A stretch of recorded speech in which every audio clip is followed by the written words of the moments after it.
बनी क्या होगा कॉपी कोई लिखवा है वाह नहीं वाह, ये क्या? अब इसमें लिखा है TDS का फुल फॉर्म। TDS टेस्ट डिडक्टेड एड्स एंड सोर्स।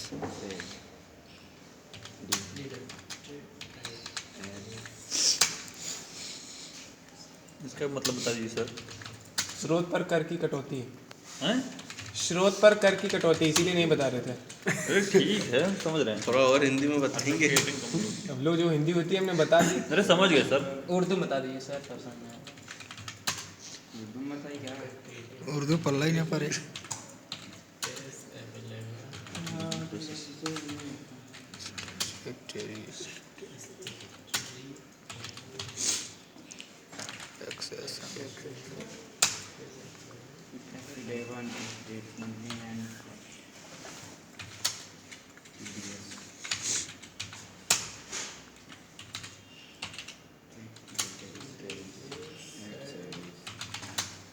तो स्रोत पर कर की कटौती तो बता दें, मतलब स्रोत क्या होगा सर? क्या इनडायरेक्ट एक्सपेंसेस, जो आपके जो indirect expenses salary rent commission उस पर कटौती होगी, टैक्स आपको भरना पड़ेगा वो चीज़। जो नहीं भरते तो क्या करते हैं, काला धन, जैसे साजिद हड़पना चाहता है। से करते हैं डिटेल्स। यस ठीक है, इतना करेंगे, पहले इतना देख लीजिए। कौन फोटो खींच रहा है मेरा? कंपनी हमने बनाया, कंपनी बनाने के बाद हमने वहाँ लिखा हुआ F11 करेंगे, स्टेशनरी एंड टैक्स सेक्शन पे जाएंगे। यहाँ पे जाने के बाद TDS को यस कराएंगे। Enable tax deducted at source लिखा हुआ है फुल फॉर्म। उसको छोड़ दिया GST का। GST क्यों कर रहे हैं? हम GST नहीं कर रहे हैं ना, हम TDS कर रहे हैं ना। जब GST के लिए GST करेंगे, TDS के लिए TDS करेंगे, दोनों एक साथ थोड़ी काटेंगे। TCS भी होता है क्या था? TCS होता था 10 रजिस्टर्ड नंबर, ये आपको कंपनी द्वारा नंबर मिलता है, 10 अंक का रहता है, कुछ भी डाल सकते 10 हैं। डिजिट। हाँ, अभी आप फिलहाल कुछ भी डाल सकते हो। फिर यहाँ पर 10 अंक का नंबर रहेगा, ये 10 अकाउंट ना, ठीक है, 10 नंबर रहेगा, ये टैक्स अकाउंट नंबर होता है। 4 अल्फ़ा रहेगा इसमें, 5 नंबर रहेगा, फिर 1 अल्फ़ा, 10 हो जाएगा। फिर यहाँ पे आप कंपनी रहेंगे तो कंपनी, उसके अलावा जैसे कोई और वर्कर्स हैं, एम्प्लॉइज़ हैं, इंडिविजुअल है, नॉन रेसिडेंट वहाँ दिया जाता है, इसको ले लेंगे हम, कंपनी भी ले सकते हैं।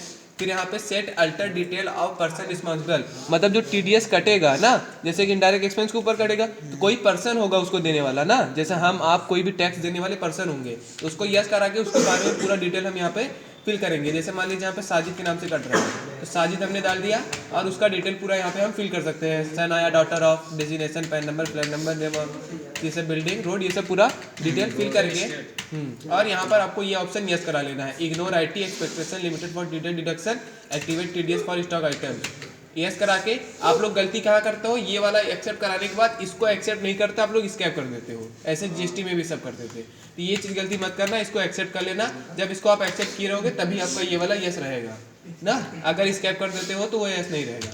फिर आपको करना क्या है, यहाँ से हम फिर लिख देते हैं, आपको बनाना है क्रिएट फॉर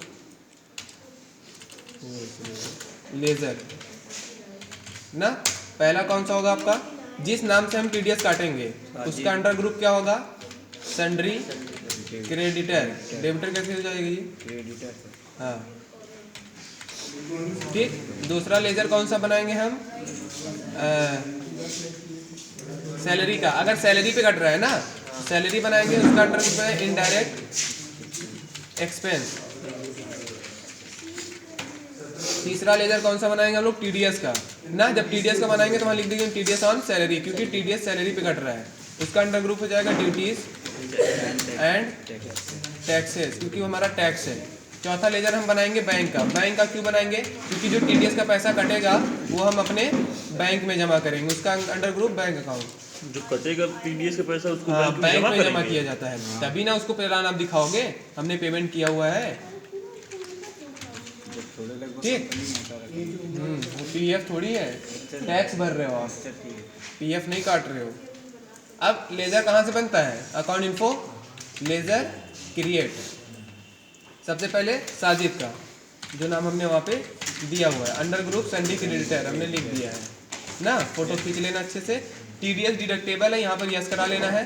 यहाँ पे कराने के बाद आपको इंडिविजुअल हाफ नॉन रेसिडेंट देना है, दिया है ना, यहाँ पे इंटर, हाँ इंटर, नेचर ऑफ पेमेंट यहाँ पे डालना पड़ता है वो चीज़, ठीक है, डिडक्टेड टाइप यहाँ पे डालने के बाद इसको एक्सेप्ट कर लेना है आपको, कंट्रोल ऐसे भी कर सकते हो आप लोग। फिर दूसरा लेजर सैलरी का, अंडर ग्रुप इनडायरेक्ट एक्सपेंस, इस TDS डिडक्टेबल लिखा है ना, इसको अप्लीकेबल करा लेना है, ए प्रेस करना है, ठीक। यहाँ पर आपको एक कैटेगरी बनानी है, जो पुरानी वाली GST थी, अरे सॉरी टैली, उसमें क्या करता था, नेचर ऑफ पेमेंट यहाँ पे दिखा रहा है ना, वो ऑटोमेटिक पहले से सेट था, अदर सम पेबल नाम करके था, यहाँ पर उसका सेक्शन 195 होता है, कोड ए, वो पहले से सेट था, लेकिन आपको एक कैटेगरी यहाँ पे बनानी पड़ेगी, न्यू कैटेगरी। यहाँ पर आप लिख सकते हो TDS ऑन डिडक्शन या TDS on salary, TDS on net, name कुछ भी लिख सकते हो, उससे कोई नहीं, TDS ऑन सैलरी भी ले सकते हो। फिर सेक्शन आपको देना है 195 और यहाँ पे ए पेमेंट कोड, इतना देने के बाद आपको एक्सेप्ट करना है, ठीक है सर वो इसी section 195 के लिए? हाँ ये सेक्शन होता है 195, गवर्नमेंट द्वारा ये सेक्शन चल रहा है ना, इसी के तहत करता है, में सब वही रहेगा? यही सेक्शन है ही, देना ही पड़ेगा। हाँ वही देना पड़ेगा, कंपलसरी है वो। इतना देने के बाद आपको एक्सेप्ट कर लेना है। फिर TDS का बनाना है, TDS on salary, under group duties and taxes. अब आपको यहाँ पे क्या देना है, TDS, और यहाँ पर देखिए एक कैटेगरी मांगा है ना, तो नेचर ऑफ पेमेंट का जो हमने सैलरी में दिया था, तो हमने TDS ऑन सैलरी बनाया है, वही ले लेंगे और इसको एक्सेप्ट कर लेंगे। फिर किसका लेजर बनाएंगे, बैंक का, under group bank account, control ऐसे एक्सेप्ट, कितना है चलाना है, तभी बनोगे रॉयल बैंकिंग क्या करते हैं। फिर यहाँ पर हम लोग फिर नोट लिखते हैं ना, उसके बाद ना क्रिएट टू जर्नल एंट्री। आपको क्या करना है, 2 जर्नल एंट्री करना है। पहला अकाउंट किस में करना है, F7 में। किस में करना है, F7। कौन सा होगा वो, जर्नल ना। एंट्री आपकी क्या होगी वो भी हम लिख दे रहे हैं, बाई सैलरी ना, जो भी अमाउंट हम लोग देंगे, मान लीजिए हमने यहाँ पे 80,000 दिया, इंटर। फिर यहाँ पे आपको टू कौन दे रहा है, साजिद, तो वहाँ पे उसका TDS का कटेगा पैसा 16,000 रुपये, नहीं साजिद को 64,000 मिलेगा ना, 16,000 उसका TDS कटेगा। और फिर यहाँ पर 3 एंट्री होगी, ये ध्यान देना, टू TDS और सैलरी, TDS कटेगा, बैंक कटेगा, और उसका अमाउंट क्या हो जाएगा, 16,000, तो हो जाएगा पूरा 80,000 हमारा। फिर दूसरी एंट्री क्या करनी है आपको, पेमेंट करनी है F5 में, ठीक। वहाँ पे आपका क्या होगा, वहाँ पे आपका शो करेगा एक अकाउंट, आपको शो कराना है अकाउंट, उसमें आपको बैंक लेना है, क्या लेना है, बैंक। सर साजिद को सैलरी मिल रही है, दे रहा है, साजिद को जो सैलरी मिली हुई है उसमें से वो क्या कर रहे हैं, उसको क्रेडिट कर रहे हैं ना। जैसे उनकी सैलरी टोटल 80,000 है ना, अब वो TDS का पैसा जमा कर रहे हैं, आपका सैलरी क्या हो गया, एक्सपेंस हुआ है ना, तो उसको डेबिट किया हमने, साजिद को 64,000 मिलेगा, फिर TDS उनका कितना कटेगा, 16,000, वो आप जमा करेंगे कहाँ पे, F5 पेमेंट में, अकाउंट बैंक में। पर्टिकुलर आपको क्या देना है, TDS जमा करना है, तो पर्टिकुलर में हम लोग क्या लेंगे, TDS ऑन सैलरी, वहाँ पे अमाउंट आ जाएगा ऑटोमेटिक। देखते हैं कैसे करता है। ये हो गया अकाउंटिंग वाउचर में हमारे F7 किया हमने ना। F7 करने के बाद एंट्री बाई सैलरी हमने लिखवाई है, सैलरी यहाँ पे ले लेना है, 80,000 हमने अमाउंट डाल दिया, इंटर करना है, यहाँ पे 2 ले लेना है, 7,000 आ गया, 64,000। फिर इंटर करना है। अभी आपका डेबिट क्रेडिट बराबर नहीं है ना, तो ऑटोमेटिक वहाँ पे 2 वाला क्रेडिट खुद ही शो करेगा, क्योंकि जब भी डेबिट क्रेडिट बराबर नहीं होता है तो वहाँ पर एंट्री मांगता रहता है। तो आप TDS ऑन सैलरी आप ले लोगे, TDS आपका कट गया 16,000 रुपये। फिर यहाँ पे आप इसको एक्सेप्ट कर लोगे। दूसरी एंट्री किसमें होगी साजिद, F5 में। हमने बताया वहाँ पे F5 करने के बाद आपका देखोगे यहाँ पर अकाउंट लिखा है, अब आपका अकाउंट नहीं शो कर रहा है ना। आप लोग शुरू से परेशान रहते थे ना, यहाँ पे अकाउंट शो करता था, बाई टू नहीं शो करता था, F12 करते थे हम लोग, यहाँ पर दूसरा ऑप्शन नो कराते थे, अब वही यस कराना है।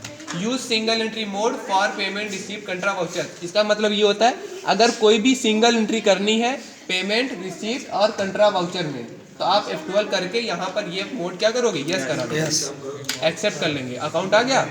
अब यहाँ पे क्या लेंगे, बैंक, और यहाँ पे क्या लेंगे पर्टिकुलर में हम, TDS। अब यहाँ पे अगेंस्ट रेफरेंस उसी बिल नंबर पर देखिए यहाँ पे आपका कट गया 16,000 रुपये TDS आ गया, इंटर आए, एक्सेप्ट कर लेंगे। आप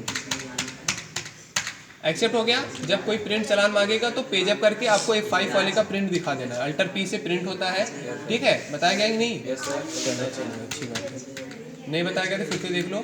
यहाँ पर 1 जनवरी रहेगा क्योंकि आप जानते हो कि इसमें डेट चेंज नहीं होता है ना, क्योंकि यहाँ पर 1 ही रहेगा हमेशा। हाँ, तो अल्टर डेट से इसको हम जूम कर सकते हैं। ठीक है, यहाँ पर आपका ये टैक्स चालान पूरा टीडीएस का फॉर्मेट, हाँ ये फॉर्मेट होता है इसका, मेरा नाम ऐसे ही बन के आएगा।